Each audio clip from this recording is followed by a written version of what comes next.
Bonjour et bienvenue pour cet échange au soleil. L'Église entend-elle la soif spirituelle des Français? Pour la première fois depuis l'Antiquité tardive, le christianisme en France ne fait plus partie de la culture populaire. Il est devenu, au dire du sociologue Jérôme Fourquet, un archipel parmi d'autres dans l'Hexagone. Dans le même temps, l'islam semble de plus en plus visible et de nouvelles formes de religiosité émergent. Dans ce contexte, quelle est la place réelle du christianisme du point de vue sociologique? Est-il juste de dire que l'Église n'a plus d'autre horizon que la gestion du déclin alors que les initiatives missionnaires se multiplient? Le catholicisme peut-il assumer cette mise en minorité? Cette situation n'est-elle pas l'occasion de retrouver un élan créatif? Pour échanger sur ces questions, 3 experts sont venus nous rejoindre. Anne-France de Boissière. Anne-France, après avoir travaillé dans le marketing chez L'Oréal, puisque vous avez été chef de produit d'une marque de shampoing, vous êtes devenu coach. Vous accompagnez des patrons de petites et moyennes entreprises et des chefs d'établissements scolaires. Il y a 8 ans, vous êtes entré dans l'équipe nationale des parcours Alpha, ces sessions de découverte et d'approfondissement de la foi chrétienne. Vous y êtes entré, dites-vous, par hasard, avec cette stratégie qui n'appartient qu'à l'Église. Cela occupe aujourd'hui 4/5 de votre temps de travail. Votre poste est directrice de la formation et de la transformation pastorale. On peut imaginer qu'il y a des ponts assez naturels entre votre profession de coach et les techniques de développement de la personne que vous utilisez et les formations que vous mettez en place à Alpha. Vous nous en direz plus. Monseigneur Philippe Christori, vous êtes évêque de Chartres depuis 2 ans. Avant, il y a un petit moment, vous avez suivi des études d'ingénieur, puis des études de théologie, avec une spécialisation en mariologie. Ordonné prêtre il y a presque 30 ans au titre de la communauté de l'Emmanuel, vous avez sillonné Paris avec une rapide excursion dans le Var. Dans la capitale, vous avez notamment été curé de Saint-Laurent, de la Trinité, de Notre-Dame-des-Champs. Non, Saint-Nicolas-des-Champs, pardon, excusez-moi, erreur de proximité, qui furent des terrains propices à de nombreuses expériences d'évangélisation. À la conférence des évêques, vous êtes membre de la commission catéchèse et catéchuménat. Jérôme Fourquet, votre visage n'est pas étranger à qui suit les soirées d'élection à la télévision. Politologue, directeur du département Opinion et stratégie d'entreprise de l'Institut de sondage IFOP, vous êtes en effet souvent invité des plateaux de télévision. Vos principaux travaux portent sur les comportements et attitudes politiques en lien avec les religions, l'immigration et les questions d'identité. Alors, Jérôme, votre dernier livre, L'archipel français, acte, je cite, « la dislocation de la matrice catholique », c'est-à-dire...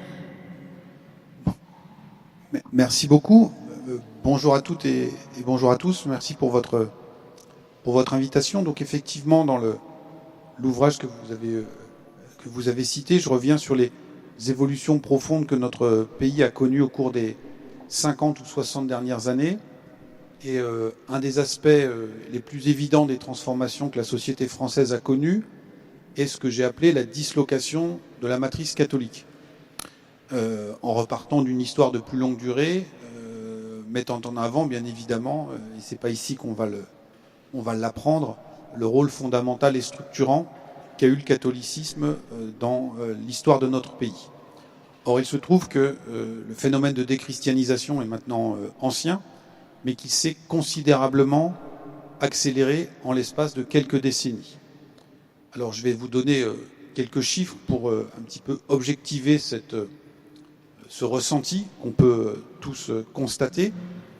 L'IFOP est une vieille maison, pas bien évidemment aussi âgée et vénérable que celle-ci, mais donc on a retrouvé dans les archives de l'IFOP une enquête qui datait de 1960. Donc la date est intéressante puisqu'on était avant Vatican II, où les enquêteurs de l'IFOP avaient demandé un échantillon représentatif de la population à quelle fréquence ces derniers se rendaient-ils à la messe.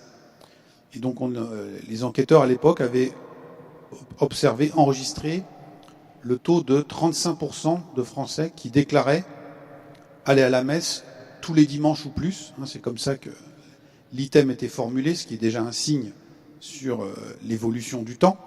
Et donc quand nous avons reposé cette question en 2012 ou 2013 pour le journal La Croix, qui a été très courageux en disant il faut qu'on connaisse quelque part la vérité des prix, la vérité des chiffres, nous sommes tombés sur 6% de catholiques pratiquants, enfin de personnes déclarant aller à la messe tous les dimanches.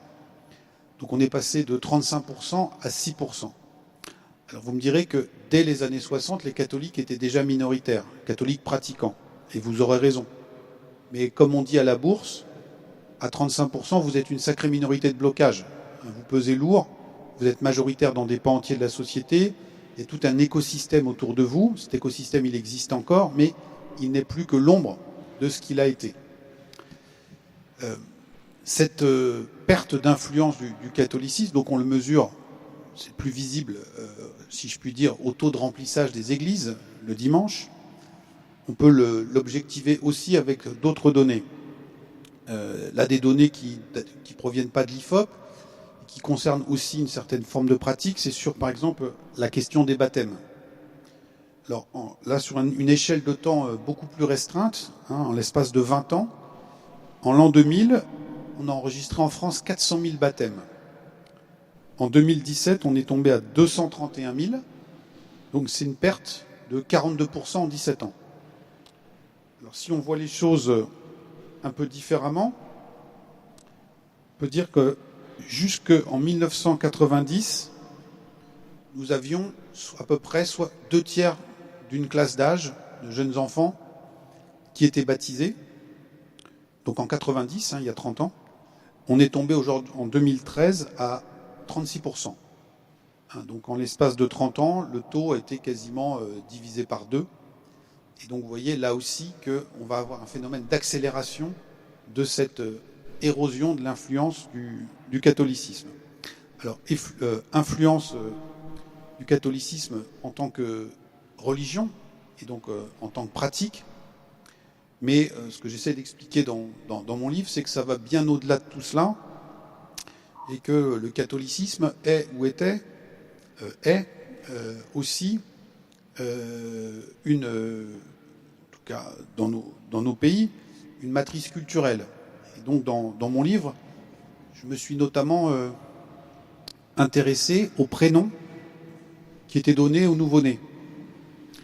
Parce que c'est un marqueur très très puissant des influences culturelles et religieuses.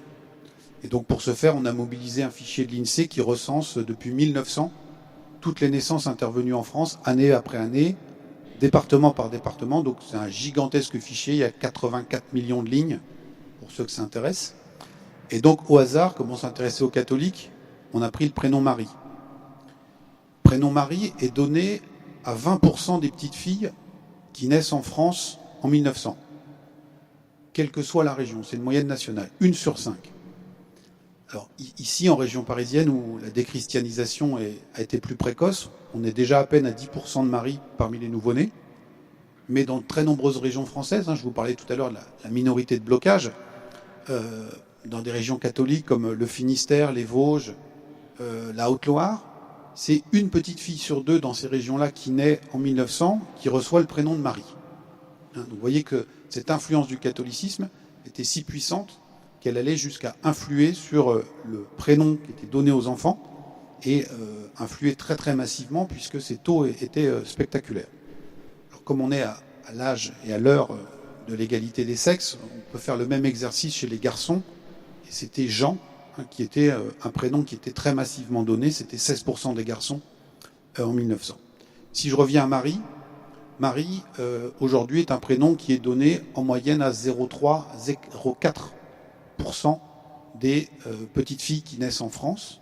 Et donc on voit aussi, alors là sur une échelle de temps plus longue, sur l'espace d'un siècle, et un peu plus d'ailleurs, comment cette influence culturelle a aussi fortement décliné. Alors, pour pas vous assommer de chiffres, j'en prendrai 2 ou 3 derniers.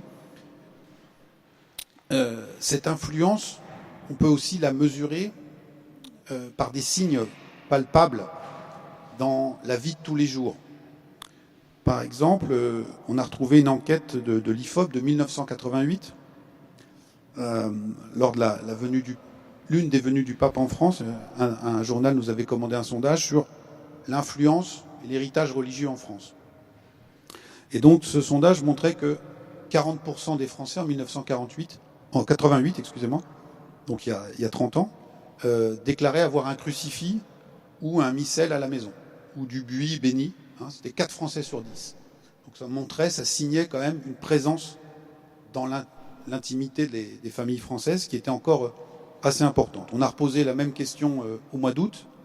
On est aujourd'hui à 17 à 18%. Donc c'est pas négligeable, ça reste une présence et une visibilité non négligeable. Mais là aussi, vous voyez qu'en l'espèce d'une trentaine d'années, les choses ont beaucoup évolué. Alors, je finirai ce premier tour d'horizon par une citation, là aussi pour insister sur la perte de références culturelles auxquelles est confronté le catholicisme, et donc qui, de notre point de vue d'analyste, est un changement d'époque, un changement majeur, parce que qu'on soit croyant ou non, cette culture religieuse était très massivement partagée, y compris par les plus laïcards du camp républicain qui connaissaient, entre guillemets, les grands classiques. Alors je vous ai retrouvé une citation d'un ouvrage de Nicolas Mathieu qui s'appelle « Leurs enfants après eux », qui a eu le Goncourt il y a 1 ou 2 ans. Et donc il décrit une scène, donc nous sommes dans la Lorraine industrielle, où un jeune garçon va assister à un enterrement dans une église. Et donc Mathieu écrit avec l'habileté qui est la sienne à manier les mots. Le garçon n'avait pas l'habitude de cet endroit. Donc c'est l'été, ça se passe pendant l'été. Il regardait les vitraux, les sculptures, ces images de supplice et de gloire sans rien comprendre. Le sens de cette langue, pour lui et pour beaucoup d'autres, était perdu. Il ne demeurait qu'un décorum prétentieux et des gestes tournant à vide. Au moins dans l'église, il faisait frais. Alors c'est assez cash comme description, bien évidemment. C'est Nicolas Mathieu qui écrit ça. Je pense que c'est assez représentatif de ce basculement culturel très très profond auquel les chrétiens et l'Église sont confrontés aujourd'hui. Pendant longtemps, il s'agit de gérer une rente de situation et un déclin progressif et relativement maîtrisé, mais ces dernières années, ça s'est accéléré très sensiblement. Et nous sommes maintenant passés d'une situation où le catholicisme avait une espèce de droit d'aînesse en France et beaucoup de beaux restes, si je puis dire, à un territoire qui est redevenu une terre de mission, ce qui peut sembler très très étrange pour la France, fille aînée de l'Église, mais c'est aujourd'hui la réalité des chiffres et des données dont on peut disposer. Donc c'était les premiers éléments pour essayer de donner un cadre statistique, si je puis dire, et clinique à notre discussion. Est-ce que vous avez... Merci Jérôme pour ce tableau du déclin, mais pour qu'on sache tout, est-ce que vous pouvez nous donner une idée des projections ? Est-ce qu'à 2050, vous avez des chiffres ou une idée de ce que ça peut donner ? Alors, tout dépend de l'ardeur missionnaire des gens qui sont dans cette salle, bien évidemment, mais...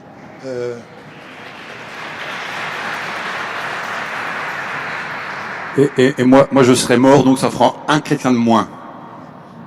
Mais si on projette les courbes, on voit bien qu'on est sur une tendance à la diminution qui est très nette, avec des effets de seuil. Ce qu'on dit, c'est de passer de 50 à 30% de catholiques pratiquants dans un pays, c'est quelque chose. De 30 à 6, c'est une autre histoire. C'est-à-dire que vous devenez très très minoritaire.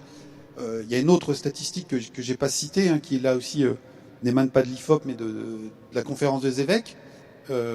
En l'espace de 25 ans, le nombre de prêtres diocésains est passé de 20 000 à 12 000. Si vous poursuivez les courbes comme les sondeurs adorent le faire, sans renversement de tendance, à horizon 25 ou 30 ans, il n'y a plus de prêtres catholiques en France, ou de manière très résiduelle, sauf à recourir à ce qui se passe déjà, c'est-à-dire, entre guillemets, l'importation de prêtres venant du Sud, pour venir tenir les positions et maintenir un niveau de 5 à 6 000 prêtres en France. Et donc là, on serait sur une espèce de petit retournement historique, quand on rappelle que la France a assuré à elle seule, au début du XXe siècle, 2/3 du recrutement missionnaire, qui partait prêcher la bonne parole partout sur le globe. C'était des Françaises et des Français. Et donc, à l'échelle de Rome, à l'échelle de temps et de géographie, c'est donc un espèce de coup de main à une filiale qui a longtemps donné, qui a aujourd'hui des difficultés. Donc on pourrait faire appel à ces prêtres qui viennent du Sud, mais le recrutement endogène aujourd'hui est beaucoup plus, est très très faible pour maintenir ce niveau d'activité en fait. Donc les prêtres, population en voie d'extinction. Je redonne les termes de votre livre que vous utilisez précisément. Père, comment vous le vivez? Alors d'abord, merci de ces éléments statistiques. Moi, je suis pas un statisticien du tout, donc je respecte beaucoup vos chiffres. Juste en vous écoutant, je me disais que la base de calcul a évolué aussi. Par exemple, les Français en France en 1900 ne comptaient pas les 500 000 Polonais arrivés dans les années 20 ou 30 en France. Donc les prénoms forcément polonais sont ajoutés aux prénoms habituels. Donc peut-être que Marie en a perdu un petit peu. Ensuite, cette population musulmane qui est en France, elle est conséquente depuis qu'on a fait venir en France, notamment après-guerre, des ouvriers dans le Nord. Moi, je suis du Nord pour le textile, dans le Pas-de-Calais pour les mines, ou d'autres lieux industriels. Ce qui fait que la base évoluant aussi, la comparaison, même si dans le sens que vous la notez, c'est juste, mais la comparaison est à moduler en fonction de ça aussi. Comme pour les prénoms. À l'époque où on appelait beaucoup de petites filles Marie, il n'y avait pas Clio ou Morgan ou je sais pas quoi, enfin vous voyez ce que je veux dire quoi. On a largement élargi les prénoms. À l'époque ça devait être bien, on disait Marie va au tableau, il y avait 6 filles qui se levaient. Maintenant il y a tellement de prénoms différents, je ne sais pas comment, j'admire les professeurs qui retiennent tous ces prénoms très originaux qui sont de toutes ces cultures et qui sont aussi notre richesse. Je me disais aussi en vous écoutant que l'histoire n'est pas linéaire du tout. Moi j'ai vu une lettre en 1830 de l'évêque de Metz qui écrit une lettre où il se désespère de voir en 1830 les églises de Metz vides le dimanche. Autre réalité par exemple, on a perdu un clergé très conséquent après la Révolution. La France a mis 50 ans à se relever de la Révolution, au moins. Alors je ne sais plus les dates exactement, mais enfin on passe de vers les années 60, 1860 quelque chose, 70, on passe en gros de 20 000 religieuses en France à 130 000 en quelques dizaines d'années, à peine. Et si on en voit effectivement au début du XXe siècle 2/3 des missionnaires dans le monde entier, nous les Français, c'est bien qu'il y a eu un renouveau très conséquent des vocations sur cette fin du XIXe siècle. Après pourtant, et le séisme, on peut dire, du XVIIIe qui déjà avait vidé beaucoup d'abbayes, mais aussi ces années très difficiles post-révolutionnaires. Et donc, c'est pour ça que projeter une courbe sur 2050, hormis le fait que je serai mort, c'est très compliqué de voir c'est désespérant si on se dit l'évolution est forcément dans l'axe des courbes mathématiques et voilà. On peut s'attendre à tout parce que justement notre présence et notre conviction c'est que l'Esprit Saint peut-être qu'il nous secoue, qu'il nous provoque, mais que peut-être qu'on verra un renouveau des vocations très conséquent à court terme, je sais pas. Entre parenthèses, ça se passe en général quand il y a des persécutions. Hein. Les vocations n'ont jamais été aussi hautes dans les pays, notamment du bloc Est, en temps de persécution communiste que maintenant. La Pologne perd ses vocations aujourd'hui, alors qu'elle était très très très très féconde en vocation à l'époque de la pression communiste. Donc peut-être que notre confort occidental est un empêchement à un fleurissement de vocation. Après, pour finir pour votre question sur les prêtres, le déclin, oui, on peut dire que nous avons peu de prêtres aujourd'hui en France. et environ 120 ou 130 prêtres ordonnés par année, ce qui n'est pas grand-chose, ce qui n'est pas beaucoup. Maintenant, le nombre de prêtres en France par catholique, ou par 1000 catholiques, si on faisait un peu des stats comme celle-là, reste un nombre assez, 1000 catholiques pratiquants, disons, hein, reste un chiffre assez élevé.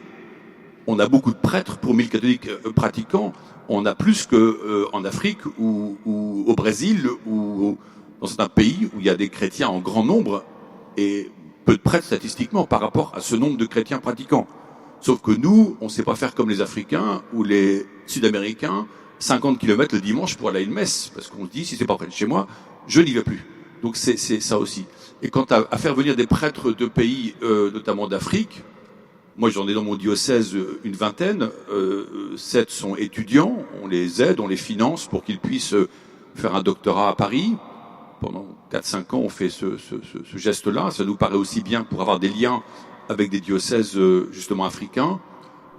On a 7 ou 8 qui sont en mission temporaire, on dit fidei donum, et quelques-uns qui sont maintenant vraiment des prêtres français d'origine africaine, mais qui sont ici à demeure. Maintenant, c'est pas l'avenir. L'avenir n'est pas de faire venir des prêtres d'Afrique ou d'Asie. Et je peux vous dire que j'ai posé la question au pape François à la visite ad limina que j'ai fait juste avant le confinement. Et il a tout à fait approuvé ça. Il a dit c'est pas le plan. J'avais vu un jour un prêtre du Bénin. Je lui disais combien tu as de catéchumènes dans ta paroisse. Il m'a répondu 3400 catéchumènes dans sa paroisse. Vous croyez qu'il faut qu'il vienne en France pour s'occuper d'une messe où il y a 10 personnes âgées, alors qu'il y a 3400 catéchumènes qui l'attendent? Donc c'est pas la réponse. La réponse, c'est que les prêtres africains sont nécessaires en Afrique pour leur clergé, pour leurs fidèles, leur paroisse et la mission. Donc je pense qu'il faut qu'on se réveille peut-être ici, qu'on prie pour des vocations, mais surtout que maintenant, la mission, c'est vous qui la portez. Et ça, c'est un peu une différence. Les anciens le disent bien. Le curé faisait tout avant. Il faisait les fleurs, il faisait tout. Aujourd'hui, c'est vraiment dans cette complémentarité des vocations qu'on trouve un nouvel élan missionnaire, et je pense que l'avenir, il est là. Et ça, c'est mon espérance. Merci Père. Anne-France, comment réagissez-vous à ce tableau? Est-ce que vous notez, par exemple, au Parcours Alpha, où vous êtes depuis 8 ans, et où vous recevez un public très varié, un étiolement de cette culture catholique? Oui, vous avez raison, Marie-Christine. Je vais complètement dans le sens de ce que vient de dire Jérôme Fourquet. Nous, on le voit sur un plan plus, pourquoi pas, statistique. Dans les parcours alpha sont vraiment ouverts à des gens qui sont extrêmement loin de l'Église. Et la méthodologie des parcours alpha, c'est qu'on reçoit des gens en petits groupes et on les laisse parler comme ils veulent de façon extrêmement libre. Et on entend des choses parfois stupéfiantes, soit un total désintérêt pour l'Église, mais quelquefois une méconnaissance culturelle stupéfiante. J'ai entendu là, au dernier parcours alpha, quelqu'un qui nous disait en fait, Marie, on sait très bien ce qui s'est passé à l'Assomption, elle s'est réincarnée. Ou alors les gens qui disent qu'en fait Jésus c'est comme Vishnu, mais pour les chrétiens. À quelqu'un a posé la question à une table alpha en disant, est-ce que vous savez qui est au cœur du christianisme? Et quelqu'un a répondu, peut-être Jésus. Et à cette même table, quelqu'un a dit Jésus. Je n'ai jamais entendu ce mot-là.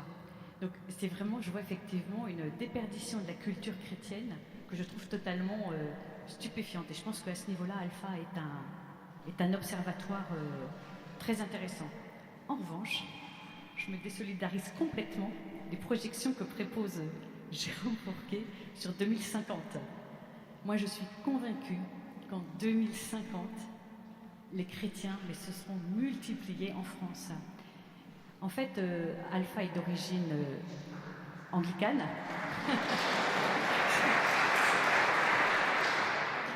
Alpha est d'origine anglicane. Et il se passe dans l'église anglicane quelque chose que je trouve très étonnant qui vient de ce qu'on appelle l'implantation d'église. L'implantation d'église, c'est quelque chose qui consiste à créer des communautés nouvelles dans des déserts spirituels. Et en fait, la dernière fois que je suis allée à Londres et qu'ils nous ont fait leur présentation, j'ai assisté pour la première fois, et donc ils sont descendus extrêmement bas, l'église anglicane, et ils commencent tout doucement à remonter dans la pratique religieuse. Donc je vais vous dire quelque chose, je me dis quand même, si les protestants y arrivent, pourquoi pas nous catholiques? Alors, de fait, comme vous le dites déjà à travers cet exemple, à côté des chiffres et des statistiques, on note aussi une vraie soif spirituelle des Français ou en France, peut-être des choses moins quantifiables, mais qui donnent quand même espoir. Vous le constatez? Qu'est-ce que vous constatez les uns et les autres dans ce sens-là? En termes de soif spirituelle, moi je suis quand même frappée de ce qui se développe aujourd'hui, comme les gens, par toutes les méthodes de développement personnel. En fait, je vois une soif énorme, une quête de sens que je trouve absolument magnifique et d'une bénédiction pour nous chrétiens si on arrive à y répondre. Je me dis, quand les gens ont soif, ils sont prêts à boire n'importe quelle eau. Et moi, je pense que nous avons la source et que c'est une chance énorme pour nous.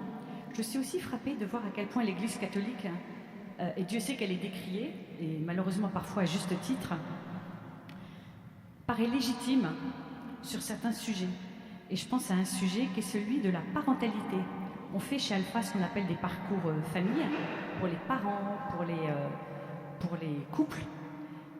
Et en fait, comme ça ne paraît pas aberrant à certaines personnes qui pourtant ne croient absolument pas en Dieu et ont plutôt une vision indifférente de l'Église, comme ils disent en fait que des chrétiens peuvent leur paraître légitimes sur ces sujets d'éducation et de parentalité.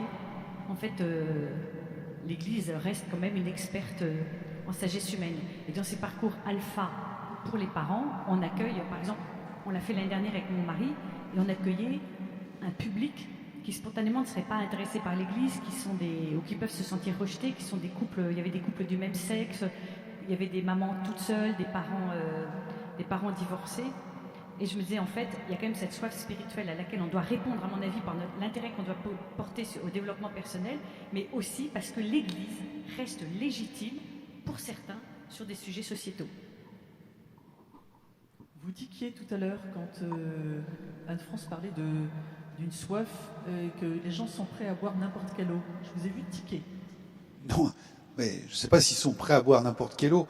Ce qui est sûr, c'est qu'on voit effectivement que différentes, on pourrait raisonner avec des termes entre guillemets un peu marketing, différentes offres existent sur ce marché de la spiritualité. Donc ça veut bien dire qu'il y a une demande. Vous parliez de développement personnel. Quand vous regardez les succès en librairie des rayons de développement personnel, aujourd'hui vous interrogez des libraires, ils vous disent les 3 rayons qui marchent bien, c'est la BD, le polar et le développement personnel. Le développement personnel, il fait un tabac. Alors le développement personnel, c'est une notion très très plastique où on peut mélanger énormément de choses. Alors c'est aussi une des spécificités de notre époque, cette propension à l'hybridation et à l'autonomisation de l'individu qui fait que chacun se bricole ou se fabrique à sa main son propre référentiel. Et donc, plus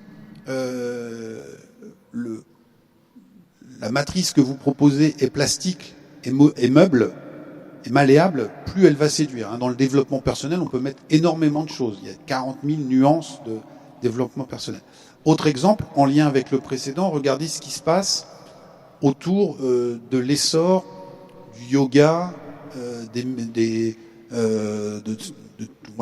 toutes les démarches spirituelles qui viennent de pays asiatiques ou autres. Ça donne parfois des choses, des scènes assez cocasses dans nos vieilles contrées, notamment en milieu rural.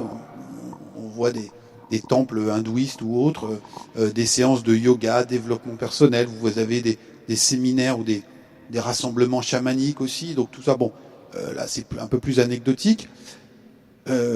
Toujours dans cette réponse à cette demande de spiritualité, regardez l'essor, vous parliez des anglicans, regardez l'essor des courants évangéliques en France. 2000 églises et temples évangéliques en France répertoriés. Il se dit qu'il s'en ouvre à peu près en moyenne 1 tous les 10 jours. Et de manière fortuite, mais c'est quand même un signe intéressant, le rassemblement évangélique de Mulhouse a constitué un des clusters initiaux du Covid. Alors, l'idée n'est pas d'incriminer Pierre-Paul ou Jacques, c'est pas ça le sujet. C'est de dire, voilà, qui est-ce qui a la capacité aujourd'hui d'agréger ou de faire venir dans un même lieu pendant plusieurs jours plus de 2000 personnes. C'est les courants évangéliques. Moi, ce qui me frappe énormément, c'est aussi la capacité de ces courants évangéliques à évangéliser dans des milieux sociaux ou culturels qui sont très très diverses et qui sont souvent aux marges. Les communautés africaines ou des DOM, on a aussi toute une partie de l'église évangélique qui s'est, entre guillemets, spécialisée dans la communauté des gens du voyage, avec des églises tziganes, etc., etc. Et donc, on a ce développement. Pour l'instant, ce qu'on ne voit pas encore, pour moi, ce sera un signe très intéressant, c'est le développement de ces courants évangéliques de manière très nette dans ce que le géographe Christophe Guilluy appelle la France périphérique. Si on veut faire un peu une formule, c'est-à-dire que les courants évangéliques, pour l'instant, ils ne parlent pas trop aux gilets jaunes. Mais ça peut arriver demain. Et puis, on parlait tout à l'heure aussi de l'islam, qui est une religion qui est assez présente sur notre territoire, mais qui s'adresse principalement, en tout cas en termes de recrutement, au public qui lui sont culturellement le plus proche, qui lui est culturellement le plus proche. Et donc il y a certes des conversions d'anciens chrétiens ou de gens de confession, d'extraction chrétienne, mais c'est assez minoritaire. Donc oui, effectivement, sur le marché de la soif spirituelle, on a différentes offres qui existent, même si, à mon avis, il ne faut pas surestimer non plus cette tendance et ne pas oublier le fait que, manifestement, nous avons une part très importante de la population qui, dans une société au haut niveau de confort, n'éprouve pas forcément le besoin d'une forme de spiritualité, ou alors s'appuie sur d'autres types de démarches ou de béquilles, entre guillemets, pour pallier cette carence. Et vous voyez qu'à côté du développement personnel, on a aussi, depuis une trentaine d'années, un spectaculaire développement de tout ce qui tourne autour de la psychologie. Regardez un magazine comme Psychologie Magazine ou autre, regardez le nombre de psychologues installés en France, on en gagne 3 à 4 000 de plus par an. Si j'étais un peu provocateur, ce que je ne suis pas, je dirais qu'il y a moins de gens au confessionnal et il y en a peut-être plus sur le divan du psy aujourd'hui, mais quelque part, ça remplit sans doute pour certains aussi cette quête de sens ou de réflexion sur son statut dans l'existence, etc. Père, on a le sentiment que dans cette soif spirituelle, le Christ et la Bible restent dans la course. Oui, parce que au fond, il y a quand même dans ces quêtes spirituelles tout azimut, comme on dit, c'est propre à ces sociétés liquides, ça va partout. Les gens devant un rayon de relais dans une gare, ils regardent les bouquins suivant le titre, mais on sent que c'est un peu dans tous les sens et c'est pas très rassurant au bout du compte, parce que les gens sont quand même très seuls. Moi, je suis dans des campagnes, donc je suis en Eure-et-Loire, c'est pas très loin d'ici, mais dans les villages, on se connaît plus. C'est d'abord la ruralité, c'est moins de 1% d'agriculteurs. Par exemple, le village de Danger, c'est 500 habitants, il y a 3 agriculteurs. Donc la ruralité, c'est d'autres gens que le monde agricole. Et souvent très seuls, ils arrivent le soir, le portail s'ouvre tout seul, le chien garde la maison, on referme. On a bien sûr son écran géant dans sa télévision, dans sa maison. Donc les gens sont assez seuls. Moi, je crois qu'il y a quand même une quête de rencontre, d'amitié. Alors, ce qui est paradoxal, c'est qu'à la fois, il y a cette solitude que je constate dans ces villages, et en même temps, parfois, des réseaux associatifs assez puissants, avec beaucoup de petites associations locales. Alors, ça peut être pour faire de la marche à pied, ça peut être pour aller voir la nature, ça peut être pour faire du vélo, ça peut être plein de choses qui sont même parfois très généreuses. Donc ça c'est ce besoin est là. Et puis l'Église, je pense qu'elle rassure un peu quand même. Elle est certes ce qu'elle est, cette maison ancienne, qui apparaît comme un peu peu poussiéreuse. Moi, j'avais une jeune femme, Nathalie, que j'ai baptisée à 40 ans, qui est d'origine africaine, mais qui est née en France, enfin, qui est née en Afrique, mais qui a vécu en France, dans des cités où elle s'est battue en disant ma seule voie de sortie, c'était de me battre contre le système et de faire beaucoup d'argent. Donc, elle a fait beaucoup d'argent. Elle rencontre le Christ, et un jour, elle m'a dit, mais c'est vrai que la vision que j'avais, c'est que c'est poussiéreux, l'église. Et du coup, elle a fait faire des photographies de beaucoup de paroissiens par un professionnel. On a affiché autour de l'église Saint-Laurent sur les grilles, avec des très beaux visages de catholiques, avec une petite parole de Dieu pour dire, voilà, en fait, ça, c'est l'église que j'ai découverte suite à ma conversion. Donc, cette église qui est un peu comme une vieille dame, néanmoins, elle rassure. Les églises évangéliques, elles se font effectivement un grand rythme, mais elles se défont. Quelqu'un m'a dit un jour, bah voilà, le pasteur est mort, tout est fermé, donc c'est fini. Parce que au fond, n'importe quel chrétien peut créer son église évangélique. C'est pas compliqué. Si c'est parler aux gens correctement, il trouve un hangar, une salle et il crée son église. Et comme il demande 10% des revenus effectivement, avec 20 personnes, on a déjà 2 revenus. Il y a de quoi faire vivre un foyer, le sien, et la maison. Donc, et moi, je vois aussi dans les rencontres que je fais, avec mon col romain, ma croix, etc., en fait, beaucoup de gens semblent assez indifférents quand même. Hein. Donc ça, c'est la part des chrétiens qui aujourd'hui ont fait le choix de l'athéisme, pour qui la quête religieuse n'existe même plus du tout. Mais dans les autres, des gens lointains quand même de l'Église, néanmoins disent bonjour mon père, parlent assez volontiers. Enfin, ils me disent bonjour monsieur. Alors je leur dis, je suis très flatté parce qu'on disait monsieur Vincent pour Saint Vincent de Paul, donc ça me flatte beaucoup. Mais moi j'ai quand même plutôt un accueil dans le train ou autre, encore hier matin, même si les masques deviennent un vrai problème pour communiquer avec les gens, on a des bons contacts. On n'a pas évoqué l'intérêt pour l'écologie. Est-ce que ce n'est pas aussi, quelque part, un signe, pas forcément très quantifiable, de cette soif spirituelle en France? Oui, vous avez raison. On pourrait le voir comme... moi, ce qui me frappe surtout, c'est que, comme toujours, sur ce sujet, l'Église a été prophétique sur le sujet de l'écologie. Et pas seulement parce que le pape a publié cette encyclique Laudato Si. Ça fait quand même... l'Église, dans son essence même, est bien sûr écologique.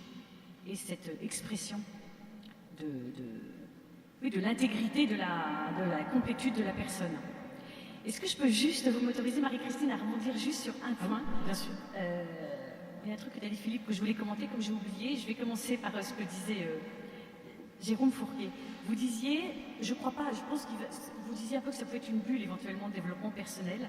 Moi, il y a un sujet qui me frappe dans notre société, c'est à quel point je trouve que les gens, pour le coup c'est mon expérience plutôt de coach depuis 30 ans en ayant commencé chez L'Oréal, comme la souffrance grandit dans notre société, en particulier sur le sujet de la confiance en soi. Quand je fais des statistiques en particulier chez les jeunes, je trouve que cette confiance en soi est plutôt descendante dans notre société. Et là encore, je trouve que l'Église, ou en tout cas la spiritualité chrétienne, est une réponse à cette quête de la confiance en soi qui passe par la connaissance de soi. Et comme toujours, je trouve que l'Écriture sainte, il y a toutes les réponses dans l'Écriture. Et moi, j'ai beaucoup travaillé sur le sujet de la connaissance de soi quand j'étais chez L'Oréal, parce que je trouvais que quand les gens se connaissent bien, ils ont plus confiance en eux, et du coup la relation est facilitée, ils sont plus dans la projection, ils s'acceptent même. Et quand j'ouvre ma Bible en travaillant là-dessus un jour, je tombe sur cette phrase des Ecclésiastes, celui qui est dur avec lui-même, avec qui sera-t-il tendre? Et à chaque fois, je me dis, c'est incroyable comme la Bible donne toujours des réponses sur ces sujets. Alors appelons-les, je ne sais pas si c'est psychologique, développement personnel, en tout cas ces sujets humains. Jérôme? Oui, alors, juste sur ce qui tourne autour de l'écologie, alors on voit bien que nous on le voit dans nos enquêtes, on le voit dans les résultats électoraux, on voit que ce courant de pensée, cette vision des choses, cette vision du monde est très ascendante aujourd'hui. Il y a 15 000 nuances de vert, bien évidemment, mais par certains aspects, on peut s'interroger sur le fait de savoir si un certain discours écologiste, alors, j'y vais prudemment et je mets des guillemets, n'aurait pas vocation pour une partie de la population, quelque part, à faire l'office d'une matrice religieuse ou spirituelle qui serait manquante. Il y a toute une série de thématiques qui sont utilisées, d'imaginaires qui sont mobilisés par le courant écologiste ou une partie du courant écologiste qui est directement puisée de la culture chrétienne, hein, de manière consciente ou non. Il y a une partie des dirigeants d'Europe Écologie Les Verts qui, d'ailleurs, ont été formés spirituellement et intellectuellement dans des milieux catholiques, chez les scouts ou autres. Et donc on retrouve une tonalité des références. Quand on voit par exemple, bon, vous avez parlé de Laudato aussi, mais quand les imaginaires qui sont projetés sur les énormes brasiers en Australie, en Californie, en Amazonie, tout ça c'est la fin du monde, c'est l'apocalypse. Quand même regardez les termes qui sont employés, on parle de sanctuaire de biodiversité. Un agriculteur, notamment dans la Beauce, peut-être pas beaucoup qui le font, mais qui passe au bio, le terme officiel c'est une conversion. C'est intéressant quand même, une conversion. Et à part les religions, il n'y a aucune philosophie politique à date qui s'est jamais préoccupée d'édicter un certain nombre de consignes ou de règles en matière alimentaire. Il y avait bien les communistes au lendemain de la Seconde Guerre mondiale qui disaient qu'il ne fallait pas boire de coca parce que c'était américain, mais ils ont vite perdu la partie. Mais quand vous voyez ce qui se passe autour de l'écologie, on pourrait dire d'une formule que un écologiste qui se respecte, il fait carême toute l'année. Hein, il mange pas trop de viande ou pas du tout, que des produits de saison, etc., etc. Donc il y a toute une série d'éléments comme ça qui nous font penser que dans ce désert spirituel ou ce vide spirituel, une partie du discours écologiste vient remplacer ça. Moi j'étais très frappé par exemple de certains discours qui ont été tenus pendant le Covid. Alors je dis pendant le Covid, on n'en est pas sorti, mais avec l'idée selon laquelle le Covid serait un châtiment qui nous aurait été envoyé par Dame Nature avec comme bras armé le pangolin. Bon, vous pouvez reprendre La peste de Camus. Il y a les propos d'un prêtre célèbre, le père Panelou, qui explique aux fidèles d'Oran que si la peste s'est abattue sur Oran, c'est le fléau de Dieu qui est venu frapper parce qu'ils avaient collectivement péché. Vous pouvez au mot près reprendre ce texte et le mettre dans la bouche de certains écolos, et vous avez les discours qui ont été tenus pendant le confinement. Avec quelque chose alors là, de plus profond, et donc si l'Église a toujours été peut-être en avance sur l'écologie, il y a quand même un élément dans l'Église qui peut entrer en dissonance avec certains écolos, c'est le fait que l'homme avec un grand H est au centre.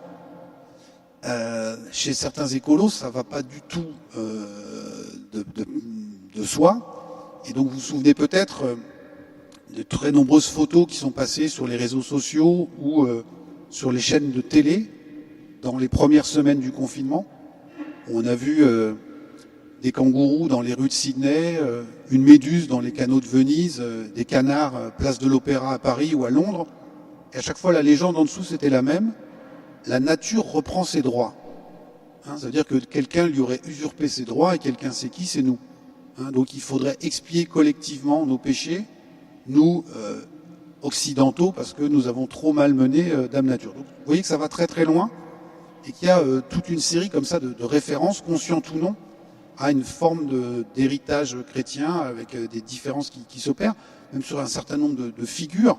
Quand vous voyez l'engouement qu'a suscité, par exemple, quelqu'un comme Greta Thunberg, on peut se dire que quelque part, il y a un côté un peu messagère qu'a pu avoir peut-être Jeanne d'Arc ou Bernadette Soubirous, jeune fille comme ça qui se lève, qui suscite un vrai écho dans toute la jeunesse du monde. Il y avait une époque la croisade des enfants, mais aujourd'hui il y a une croisade pour l'écologie et qui va admonester les puissants de ce monde, comme Jeanne d'Arc a été secouer le roi de France. Là, on a Greta Thunberg qui a fait le tour de toutes les chancelleries occidentales. Et donc, on a ces espèces de figures comme ça qui reviennent. Donc, tout ça me fait dire qu'effectivement, oui, par certains aspects, l'écologie peut avoir trait à une quête de spiritualité ou quelque chose qui s'apparente à une matrice mystico-religieuse, en fait. Donc, la soif est là. Pour une partie de la population. Pour une partie de la population. Mais une fois qu'on le dit, comment rejoindre alors les gilets jaunes, les écolos, Non, c'est que moi j'ai dans mon diocèse un couple qui a repris une ferme alors qu'ils étaient déjà dans la fin de leur carrière professionnelle dans des grosses entreprises, notamment lui travaillait pour un groupe industriel qui fait des centrales électriques. Il a travaillé sur la taxe carbone jusqu'au sommet des autorités américaines. Et puis ça a échoué, ça a été rejeté. Là-dessus, il y a eu le subprime. Et donc il m'a dit, j'arrête cette carrière, j'arrête tout ce travail parce que je me rends compte que ça ne partira que de la base. Et donc sa belle-mère une tante avait une ferme au nord de Dreux. Ils ont pris la ferme et maintenant ils sont effectivement agriculteurs avec des woofers, donc des gens qui viennent travailler un certain temps avec eux, des jeunes, avec une dimension bio, avec du maraîchage, avec des animaux. Ils ont mis en place des parties non travaillées pour avoir de la faune et de la flore, et même le village dit ça a changé, on voit plus d'oiseaux maintenant. Et donc lui me défend en disant on peut changer les choses, mais on part de la base. Donc c'est vraiment ce que dit l'Église, c'est que chacun de nous a de la valeur, chacun de nous a des talents, et que l'écologie est un sujet qui est grave. Hein. Le Covid a un petit peu mis de côté, je trouve, la question du réchauffement climatique. On en parle parfois, une partie de la banquise qui a disparu, etc. Mais on n'est plus dans les discours alarmistes. Or, la situation est quand même très grave. Et individuellement, je ne sais pas si les gens ont envie de changer leur vie. Moi, je suis ingénieur arts et métiers, j'aime bien les voitures. Aujourd'hui, une voiture banale, une voiture normale, une 3008 Peugeot par exemple, c'est bien plus gros que les grosses voitures de mon enfance.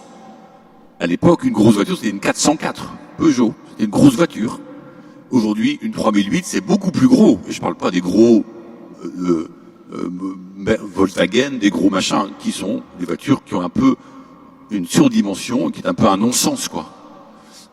Donc, et est-ce qu'on est prêt à retrouver une petite Twingo parce qu'on va dire c'est plus économe. Je suis pas si sûr que ça. Or, l'Église parle de la sobriété, de la simplicité de vie, non pas comme une punition qu'il faudrait s'infliger, comme une contrainte qu'on va nous forcer à vivre, mais comme un art de vivre qui est possible en vue de cette fraternité. Et le mot fraternité, le pape en parle beaucoup, on en parle aussi. C'était le grand mot utilisé par Monseigneur Dornelas, qui est parmi la conférence épiscopale un peu notre expert en matière de bioéthique. Hein, c'est vraiment la question de la fraternité, donc du respect de chacun, depuis la conception jusqu'à la fin de la vie, qui est en jeu. Le pape, le 4 octobre, nous donnera une encyclique nouvelle sur la fraternité. Donc on peut, nous chrétiens, non pas imposer, on n'en a aucun moyen, on fera pas la morale aux gens, c'est pas la question, mais on peut vivre de manière plus harmonieuse une vraie sobriété de vie qu'on peut appeler écologique, parce que c'est pas que les carottes bio l'écologie, c'est vraiment des choix de moindre consommation, de moindre pollution, et ça, si nous le faisons, je pense que nous serons un signe. Et dans mon diocèse, j'ai un prêtre, par exemple, qui m'a dit qu'il a vraiment le souhait de développer un projet nouveau, à la fois d'insertion de jeunes autour d'un certain terrain où il y aura des cultures différentes, mais surtout de l'accueil. en me disant, on s'est tellement fait taper dessus, et parfois à raison, avec des prêtres pédophiles, avec des choses qui ont été mal comprises ou mal vues, mal vécues plutôt par nous, que maintenant, ce sujet de l'écologie, c'est vraiment c'est vraiment un pont avec le monde profane. C'est un sujet passionnant et où l'Église peut être vraiment pertinente parce que elle tient ce discours d'écologie intégrale qui met où, comme dit le pape, tout est relié. Nous sommes tous reliés en quelque sorte. Alors, est-ce qu'un autre pont, Anne-France, n'est pas le développement personnel? Alors, si, bien sûr, vous avez tout à fait raison, Marie-Christine. Le développement personnel, pour moi, c'est vraiment, je l'ai déjà dit, hein, pour moi, c'est la réponse. En fait, le développement personnel, c'est quelque chose que je trouve profondément chrétien. Cette idée qu'il faut développer ses talents pour devenir plus, pour répondre encore mieux, c'est ma vision bien entendu chrétienne, du projet que Dieu a pour chacun d'entre nous. Et me revient ce que je voulais dire tout à l'heure, qui rejoint un peu ce que je dis, pour répondre à ce que disait Monseigneur Christori tout à l'heure sur les évangéliques. Tu disais les églises évangéliques ne sont pas forcément pérennes. Là, je te rejoins pas totalement. Je trouve qu'il y a beaucoup d'églises évangéliques qui ont une certaine stabilité. Et ce discours que j'entends quelquefois est un discours que je pense pas forcément juste. Je vois des églises, par exemple, moi je travaille beaucoup avec la partie évangélique la plus importante de France, qui sont les Assemblées de Dieu. Elles existent depuis 150 ans, elles ont une réelle pérennité. Et ce que font les évangéliques et que ne font pas bien les catholiques, je trouve aujourd'hui, c'est que les évangéliques, en fait, tous ceux avec qui je travaille, ils aiment le monde. Comment on peut annoncer le Christ à un monde qu'on n'aime pas? Et moi, je trouve que quelquefois, les catholiques n'aiment pas suffisamment le monde. Et avant même de faire des propositions de développement personnel, où je pense que l'Église est ultra pertinente, il faut aimer ce monde. Aimer ce monde qui effectivement, ouvre les chakras, va voir des chamans. Mais en fait, c'est hyper beau. Moi, je bénis ces gens qui ont cette quête spirituelle avec l'Église qui plus que jamais a cette réponse sur ce que je disais tout à l'heure, sur la connaissance de soi, sur la gestion. Franchement, la gestion de conflits. L'exemple de Jésus, mais c'est juste de la bombe. Quand il est face à la femme adultère et que les gens viennent le voir en lui disant « Mais pourquoi tu ne la condamnes pas? Est-ce qu'elle n'est pas condamnable, cette femme ?» Qu'est-ce qu'il fait Jésus?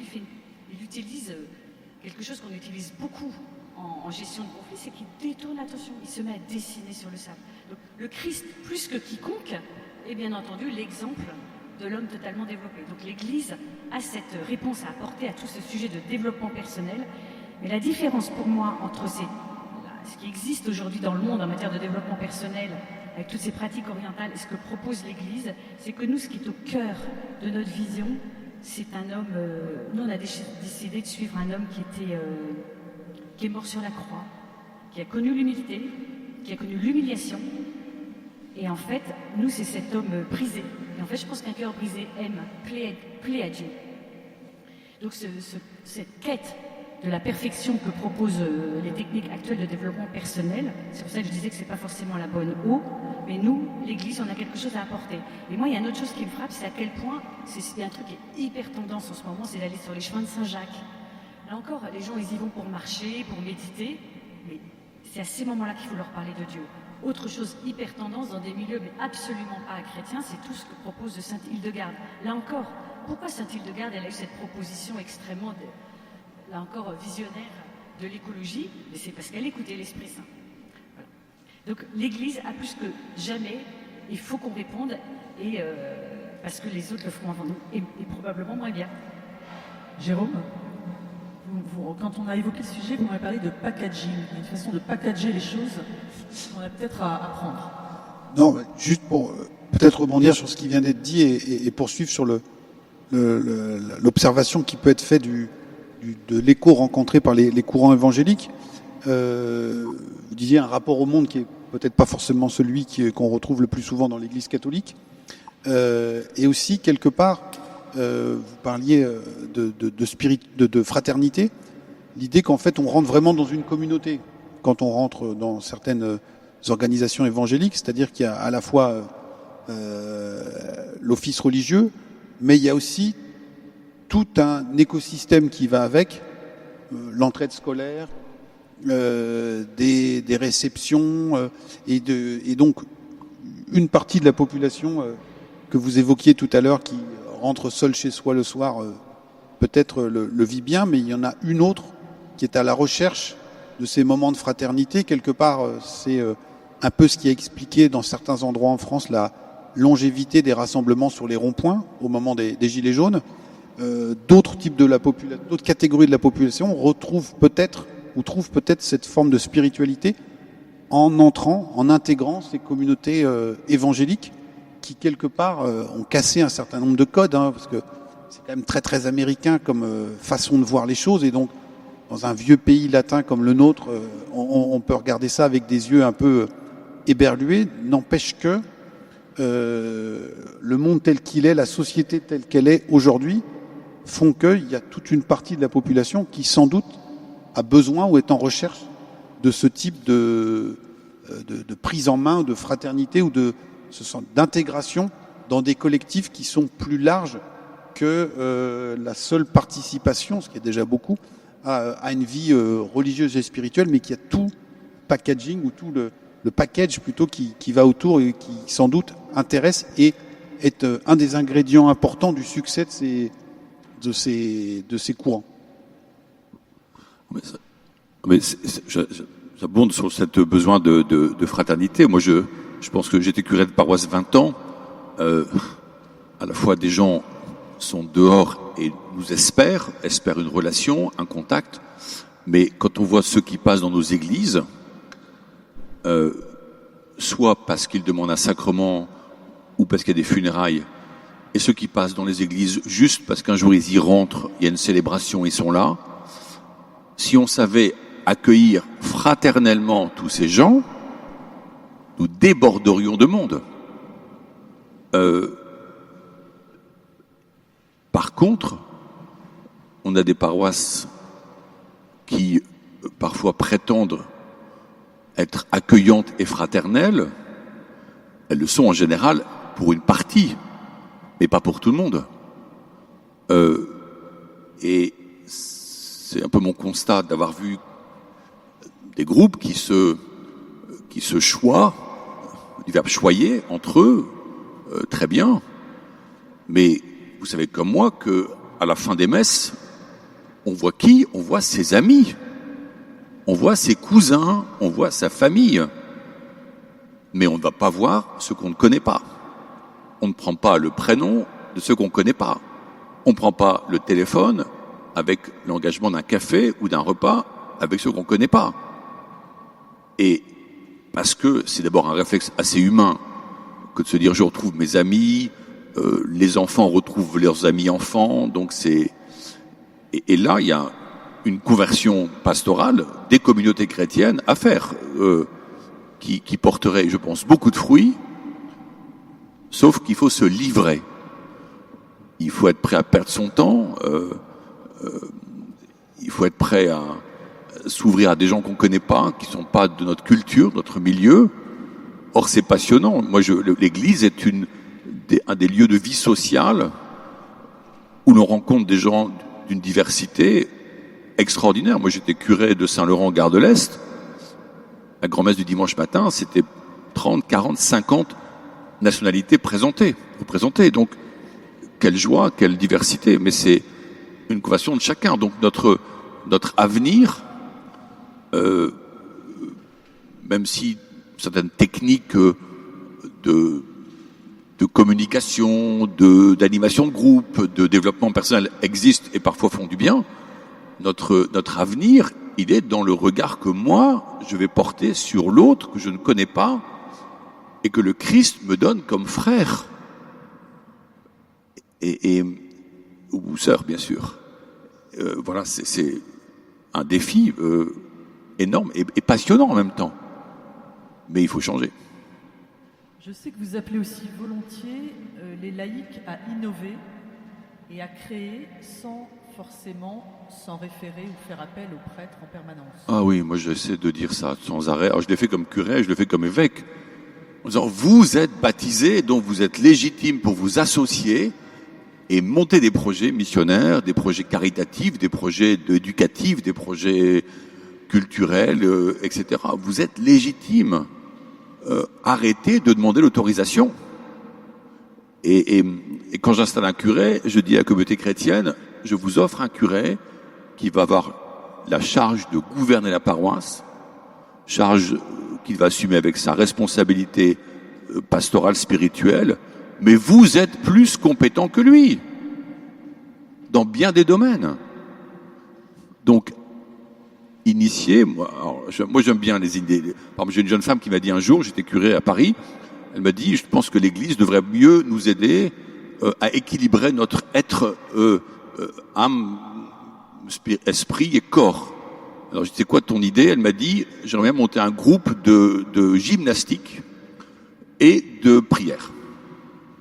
Pour des femmes, alors elle a pris les 25-35, hein, donc désolé pour celles qui sont plus âgées.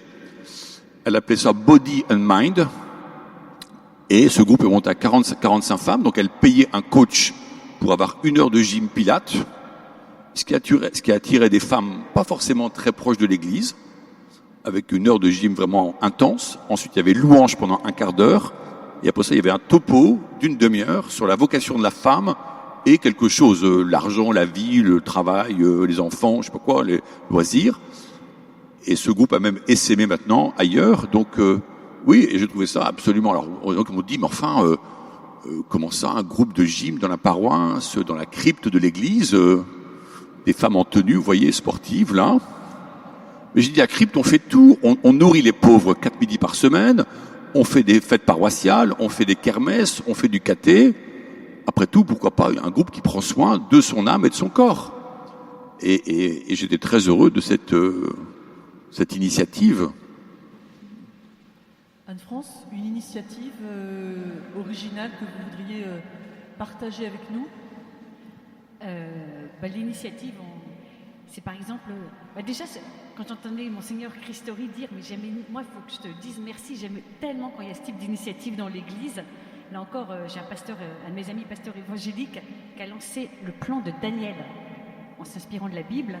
Le plan de Daniel, c'est pour faire travailler des gens sur le triptyque sport, diététique et foi. Et il termine en disant, bien entendu, vous travaillez sur votre corps et c'est beau, mais rappelez-vous d'abord que le corps est le temple du Saint-Esprit. Donc ce que tu proposes, pour moi, c'est exactement dans la lignée de des initiatives qui aujourd'hui sont porteuses. Et puis une initiative dont on parlait l'autre jour, qui est lancée par Alpha, qui est des Alpha prisons, pour annoncer le Christ dans les prisons, parce qu'on est complètement absent. Et ce qui est frappant dans les prisons, il y a 2 éléments très intéressants. Le premier, c'est que c'est un public, pardonnez-moi l'expression, mais un public captif, qui du coup est très fidèle à ces rencontres et qui ont cette soif énorme. Et l'autre chose, c'est que les prisonniers, ils ont un point qu'on n'a pas tous forcément, c'est une parfaite connaissance que ce qu'ils ont fait, c'est mal. Ils sont sanctionnés, donc ils ont une notion du bien et du mal qui les amène à avoir une recherche. Donc Alpha Prison fait partie de ces initiatives dont je pense qu'elles sont l'image de ce qu'est l'Église aujourd'hui et qui me donne une immense espérance. Pour accompagner ces initiatives, j'aimais bien aussi ce que vous m'avez raconté sur la maxime qui accompagnait vos rencontres Alpha.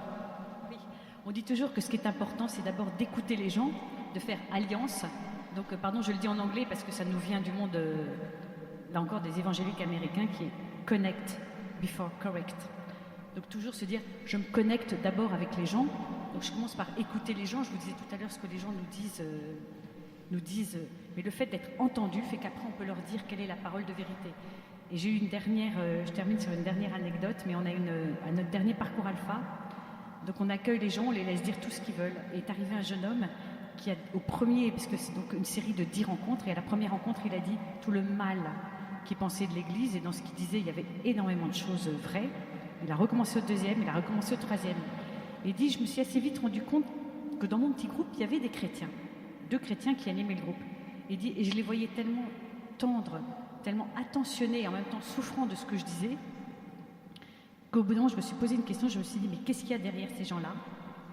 Et il dit, c'est à la rencontre suivante que je me suis dit, non, pas qu'est-ce qu'il y a derrière ces gens-là, mais qui est derrière ces gens-là? Et c'est le seul fait d'avoir été écouté. Connect before correct. Bon, à retenir. On va terminer par un quart d'heure de questions Est-ce qu'il y en a? Oui. Beaucoup? Oui. Pardon? D'accord, ok. Je les lis non pas pour faire de la censure, mais parce qu'on a juste un quart d'heure et pour essayer de regrouper les thèmes éventuels. Ok. Je suis intermède pendant que vous lisez. Très bien, super. Moi, je dis souvent qu'il faut qu'on profite des temps et des contre-temps. Saint Paul dit qu'il faut évangéliser à temps et à contre-temps. Je pense que l'Église, effectivement, perd ses cadres un peu, ses structures même matérielles, et c'est peut-être pas plus mal que ça. Mais du coup, ça laisse du temps pour le contre-temps. Le temps, c'est ce que j'appelle, moi, ce qui est planifié, ce qui est organisé dans un agenda. Le contre-temps, c'est tout ce qui nous surprend comme temps où on peut dire quelque chose. Et là, je trouve que on peut être beaucoup plus audacieux les uns les autres. Et je vous encourage aussi, dans ce contre-temps, quand l'occasion est donnée, de prier avec les gens. Vous voyez, j'avais prié avec deux directrices d'école, parce que je leur disais, est-ce que vous priez avec vos professeurs en collège ou école catholique? Un grand défi, l'école catholique. S'il vous plaît, donnez-nous des directeurs, directrices, professeurs catholiques, qu'on puisse aller sur des projets pastoraux qui tiennent la route, sinon on y perd son âme. Mais et elle m'avait dit non, on prie pas. Et j'ai dit, mais vous vous rendez compte que quand une institut va récupérer ses 30 gamins de CM1 alors qu'elle a passé une nuit blanche parce que ses propres enfants ont été malades la nuit, comment est-ce qu'elle fait face à sa journée? Si on pouvait se mettre ensemble et prier dans l'école entre membres de la communauté éducative, mais quelle force ça serait. Et du coup, je lui dis, mais on va faire un exercice maintenant, on va prier ensemble comme vous pourriez prier avec vos équipes. Et donc je leur montre comment est-ce qu'on prie un peu, non pas en disant j'aimerais qu'on prie pour, etc., mais Seigneur, je te prie, etc. Puis on fait une belle prière profonde pendant 10 minutes, et j'en retrouve une plus tard, et elle me dit, ah, j'ai une nouvelle, etc., on parle de différentes choses. J'ai fait comme vous m'avez dit. Je dis, bon, ça s'est passé comment? Il y avait une amie qui m'a parlé de sa souffrance, et je me disais, il faut que je prie avec elle. Elle a osé le faire. Donc elle a prié avec cette personne. Elle s'est lancée, quoi. Alors que c'est une femme qui est en reconversion chrétienne. Alors je lui dis, c'est quoi le fruit pour vous? Elle m'a dit, pour moi, c'était la joie. J'ai eu une joie incroyable à le faire. Et je lui dis, pour l'autre personne, eh bien, elle revient à l'église. Eh bien, ça, vraiment, soyez audacieux. Vous voyez, soyons audacieux avec quiconque. Un jour, j'ai un de mes vicaires qui m'a dit à Saint-Laurent, encore une seconde, il m'a dit, j'ai vu arriver un gars, il m'a dit, je veux voir le prêtre qui prie. Alors il lui a dit, bah moi je suis d'accueil, je peux prier. Non, c'est pas vous le prêtre qui prie. Alors il dit, mais t'es comment le prêtre qui prie? C'est un très grand. Bah, donc c'était le curé, c'était moi. Bon. En fait, il s'est passé que le gars avait 50 ans, était musulman, était venu me voir à mon accueil, en passant par là, il y avait la lumière, comme on dit. Il me partage effectivement une souffrance assez conséquente. Et je lui dis, au bout de 5 minutes, est-ce que vous voulez que je prie pour vous? Ben, il m'a dit oui. Alors je lui dis, ben, voilà, mettez-vous à genoux sur ce prie-Dieu. Nous, on se met à genoux, les chrétiens. Puis devant, il y avait l'icône de Roublev. Vous savez, pour nous, c'est un peu Dieu, Trinité, vous voyez, bon. Il était tout à fait ouvert. Moi, je suis un petit peu charismatique, de mon origine Emmanuel. Donc, je me suis, comme on dit, lâché. Chant à l'Esprit Saint, chant en langue, parole de l'Écriture, Notre Père. J'ai mis la main sur l'épaule, c'est un petit geste fraternel, c'est pour vous dire que je suis à côté de vous, quoi. 3 semaines après, il revient en disant, puis-je voir le prêtre qui prie? Vous voyez, c'est-à-dire que c'était simple, en fait. Vous voyez, parfois on est compliqué, alors qu'on a un trésor. Parce que Jésus est un trésor incroyable. Et le présenter très simplement, au fond, rejoint des gens très lointains. On peut en parler très simplement. La figure de Jésus elle-même est incontournable, même si parfois, effectivement, on ne connaît plus le nom de Jésus. Personne ne met en cause Jésus. On met en cause l'Église peut-être, on met en cause les pasteurs, on met en cause les chrétiens, qui ne sont peut-être pas assez accueillants, mais Jésus lui-même, et quand on parle de Jésus qu'on le présente, au fond, les gens sont très dispos, je trouve. Alors, j'ai essayé de regrouper toutes les questions ne vont pas être traitées, mais on va essayer d'en faire un maximum dans les 10 minutes qui nous restent. La première est autour de la formation des jeunes, des prêtres.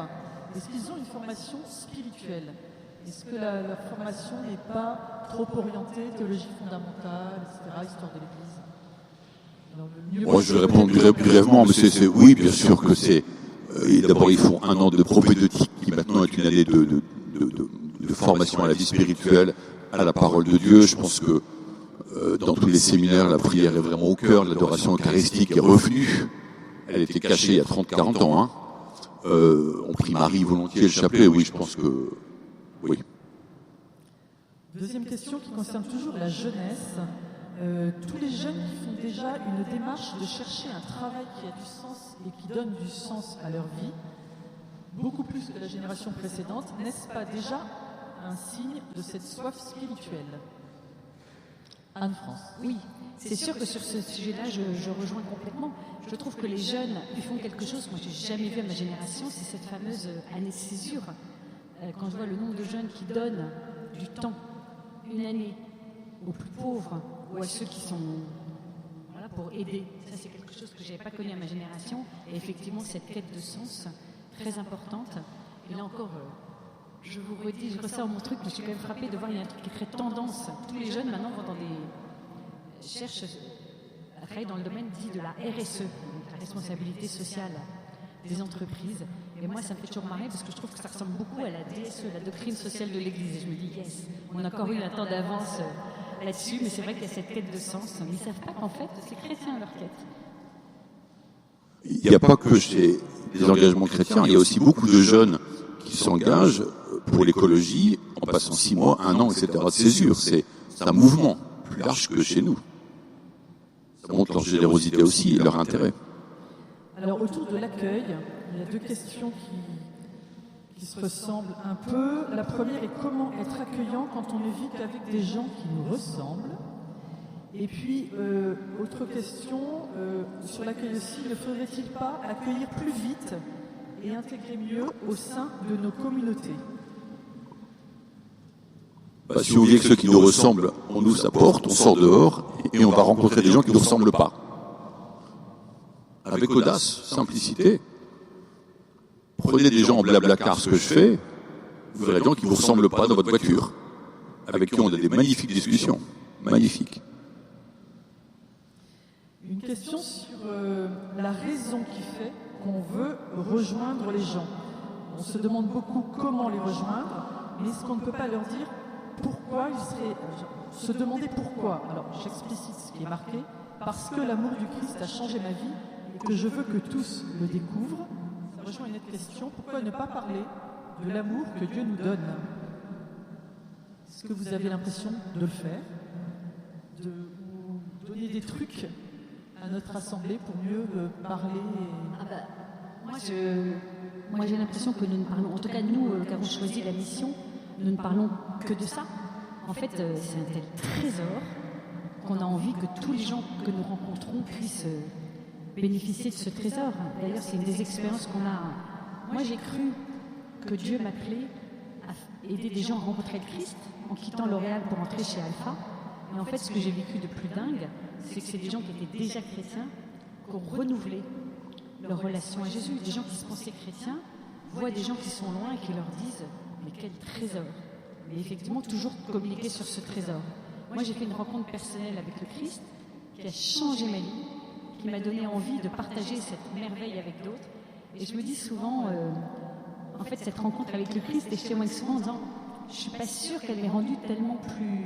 qu'elle m'ait donné plus confiance en moi, parce que bon, globalement, j'avais assez confiance en moi, mais j'ai plutôt moins confiance en moi quand je vois l'étendue de mon péché, maintenant que que j'ai donné ma vie à Jésus. Je suis même pas sûre d'être plus heureuse parce que je suis beaucoup plus empathique. Avant, c'était vraiment tout pour ma gueule.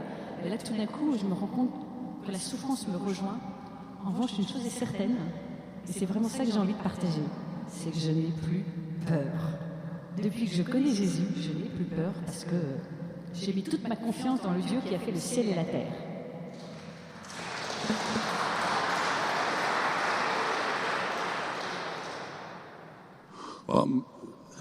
Moi, je voudrais vous encourager en tout cas à savoir dire votre témoignage aux gens, parce que les gens ne veulent pas d'enseignement, ils veulent un témoignage. quelque part, les jeunes sont très provocateurs, les adolescents. Hein. Moi, c'est comment ça vous est arrivé? En plus, moi, j'étais pas chrétien jusqu'à 26 ans, je croyais pas en Dieu. Donc, j'ai une conversion grâce à un témoignage de quelqu'un d'autre qui m'a amené à un groupe de prière.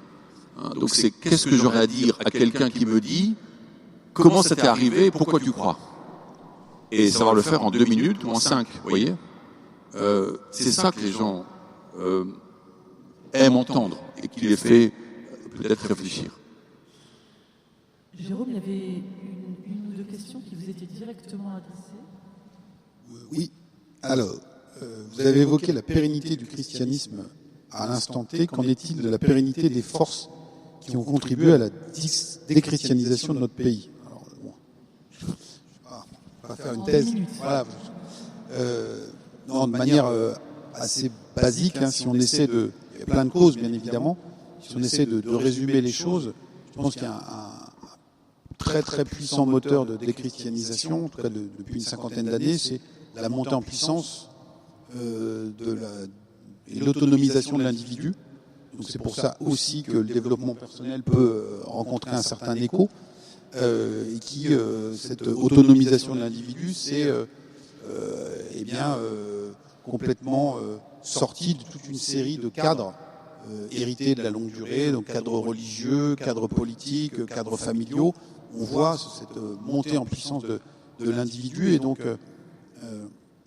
vous évoquiez tout à l'heure la multiplication des prénoms. Effectivement, pour moi c'est un symptôme tout à fait manifeste de cette volonté d'autonomisation. On est passé de 2000 prénoms qui étaient utilisés en France, en gros, de la Révolution française jusqu'aux années 40-50, à plus de 16 000 prénoms différents utilisés chaque année. Alors ça dit la diversification de notre population, avec des gens qui sont arrivés en France et qui, avec leur propre culture et leurs propres références culturelles, mais ça dit aussi la volonté de faire en sorte que son enfant soit à nul autre pareil, et donc il faut lui donner un prénom très singulier, donc quitte à en inventer un. Autre illustration de cette montée en puissance de l'individu tout court, voilà, qui prime surtout. Regardez le développement d'une pratique qui était complètement inconnue sous nos latitudes, qui est la pratique du tatouage, par exemple. Hein, cette volonté de se singulariser à même la peau, c'est le cas de le dire. Aujourd'hui, vous avez 20% de la population, pas loin de 20% de la population française qui est tatouée. Donc ça dit énormément de choses, et sur cette vieille matrice catholique, elle se percute toutes ces transformations, plus la montée du matérialisme qui était évoqué tout à l'heure. Je disais à un moment dans mon livre, on est passé de la messe dominicale au dimanche chez Ikea, et je pense qu'il y a pas mal de gens, voilà, qui sont aujourd'hui dans cette démarche, et que lutter contre ces phénomènes-là, c'est pas évident, parce qu'ils sont extrêmement puissants. Alors est-ce qu'ils sont appelés à se tarir? Chacun jugera, mais je pense que c'est des moteurs ou des ressorts qui sont encore présents pour un paquet d'années.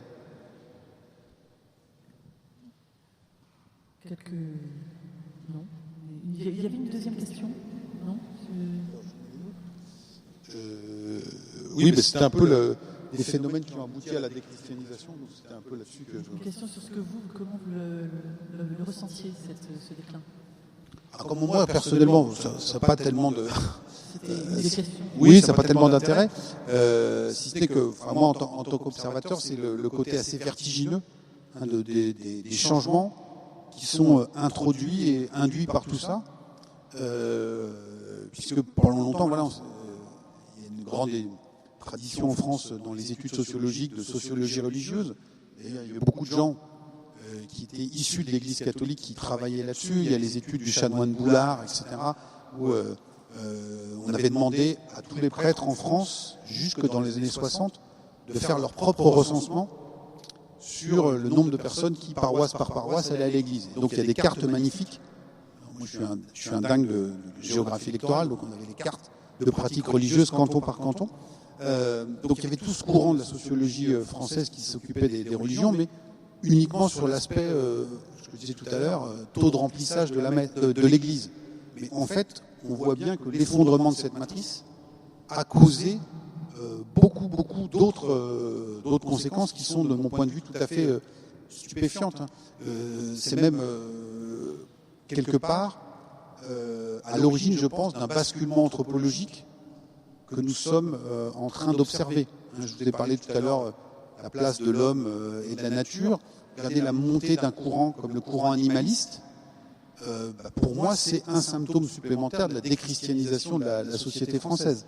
Regardez aussi, si on est bien sur le registre anthropologique, tout le combat qu'il y a eu, les débats qu'il y a eu sur la bioéthique, avec le mariage pour tous, etc.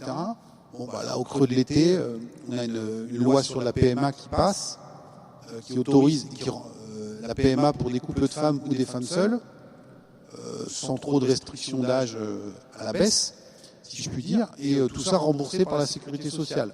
Bon, c'est pendant le creux de l'été, c'est fait habilement, mais il n'y a aucune réaction manifeste dans la société française. Et donc, moi, en tant qu'observateur, je dis, là, on est passé sur d'autres rails, et donc c'est quand même assez vertigineux ce que nous sommes en train de vivre. Je me pose une question éventuellement iconoclaste, et quand j'entends Jérôme, je me dis, mais en fait, c'est pas parce qu'on appelle son enfant Marie qu'on est chrétien au sens, on est chrétien culturellement, mais on n'est peut-être pas chrétien au sens où on l'entend, qui est j'ai fait une rencontre personnelle avec le Christ et j'ai donné ma vie à Jésus. Je me dis, quand est-ce que... Non, mais c'est une question. Je me dis, est-ce que la France a été vraiment chrétienne au sens... Parce que moi, je vois il se passe quelque chose dans notre monde étonnant, qui est très bien exprimé par le pape François quand il dit, son introduction à Evangelii Gaudium, quand il dit tout chrétien est appelé à cette rencontre personnelle avec le Christ. Moi, c'est une expression que personnellement, je n'avais jamais entendue dans mon enfance. Donc je me dis, c'est quelque chose que je trouve émergent. Je rencontre de plus en plus de gens qui font cette rencontre. Donc je me dis peut-être que moi, j'en sais rien, c'est peut-être une aberration ce que je suis en train de dire, mais au sens où on l'entend de cette relation, de cette intimité avec Jésus, est-ce que la France a vraiment été chrétienne à un moment ? On est parti pour 1h30. Non. Vous savez, il y avait un grand historien qui s'appelait Paul Venn, qui avait écrit un livre qui s'appelait Est-ce que les Grecs croyaient-ils vraiment leur Dieu ? Donc bon, c'est un peu la même histoire. Là, moi, je suis pas historien et j'étais pas là à l'époque. Ce qu'on peut peut-être dire, c'est que nous sommes passés d'un catholicisme, à mon avis, faut quand même l'espérer, qui était quand même de conviction à une époque, mais qui était d'héritage, quelque part de conformisme. Quand je vous disais tout à l'heure, une petite fille s'appelait sur deux, qui s'appelait Marie, dans le Finistère, c'est parce que il n'y avait pas tellement de choix, mais dans d'autres régions, on avait déjà fait le choix de les appeler comme ça. Donc il y avait quand même cette pesanteur, c'est ce bain culturel qui était là. Est-ce que toutes les Maries étaient ferventes catholiques, ferventes chrétiennes ? Ça, c'est pas à moi de juger. Mais il y avait cette imprégnation. Et on est passé aujourd'hui à une époque où cette imprégnation a très fortement s'est dissipée, très fortement. Elle résiste dans quelques endroits, mais qui sont de plus en plus résiduels au sein de l'archipel français. Et donc, pour les communautés chrétiennes aujourd'hui, alors ça peut être très angoissant, mais en même temps très stimulant, en disant, là aujourd'hui, on a la véritable réalité des prix, c'est-à-dire que ceux qui y sont, ils savent pourquoi ils y sont, et donc ils ont sans doute, il y a sans doute encore de la transmission et de l'héritage, mais il y a une dimension de choix personnel et d'engagement qui est sans doute plus fort qu'il ne l'était à une certaine période. Des chercheurs, par exemple, quelqu'un qui s'appelle Cuchet, qui a fait un très beau livre qui s'appelait Comment notre monde a cessé d'être chrétien. Et donc lui, il parle à un moment de la notion de catholicisme populaire. Donc c'est vrai qu'il y a un grand débat au sein de l'Église en disant est-ce que le début des ennuis commence pas avec Vatican II, le jour où on a un peu desserré la vis, en gros on a libéré les eaux du fleuve, en disant il y avait toute une orthopraxie, c'est-à-dire des règles très strictes qui étaient données sur les comportements individuels. Je reviens sur notamment les comportements alimentaires.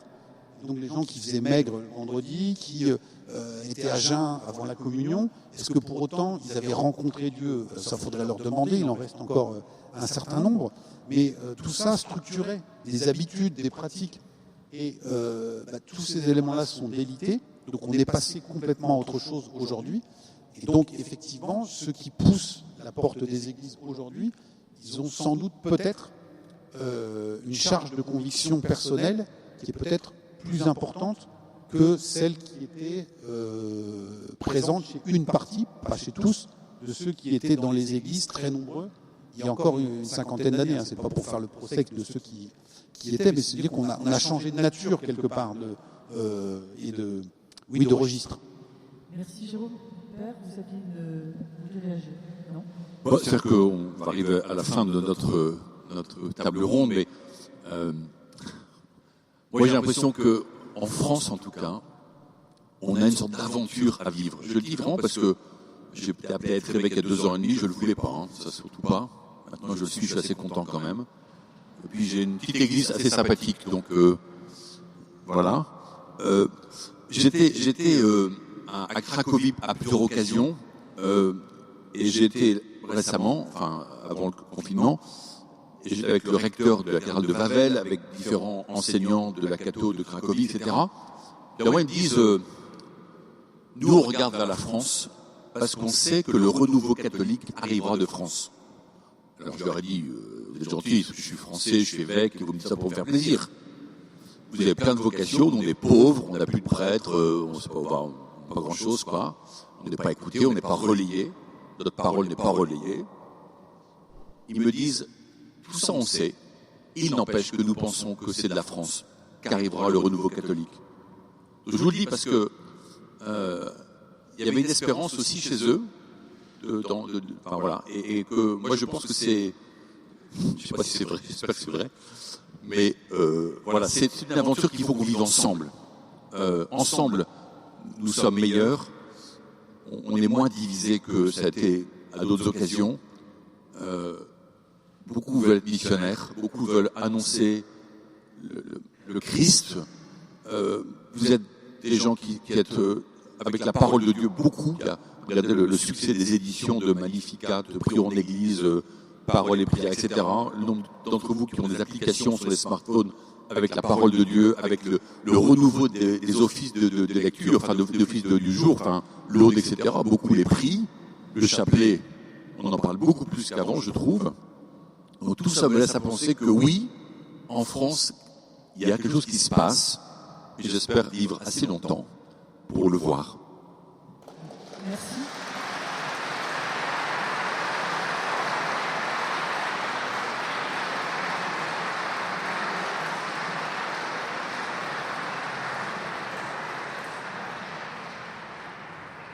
Je vais remercier au nom de nous tous nos 3 intervenants. Et puis, vous savez que les journalistes aiment les petites phrases. Les journalistes chrétiens en font même des fioretti. Donc, je vous en ai glané quelques-unes avec lesquelles vous pourrez partir ou pas et qui auront au-delà de, au moins dans l'église, il faisait frais. Donc, il y a du verre dans le désert spirituel. Il faut aimer ce monde. Dans la gestion des conflits, l'exemple de Jésus, c'est juste de la bombe. Greta Thunberg et Bernadette Soubirous, même combat. Dans l'Église, il y a ceux qui y sont. Dans l'Église, ceux qui y sont, ils savent pourquoi ils y sont. C'est de la France que viendra le renouveau catholique. Et enfin, on a un trésor. Jésus est un trésor. Soyons simples. Bonne journée, bon congrès.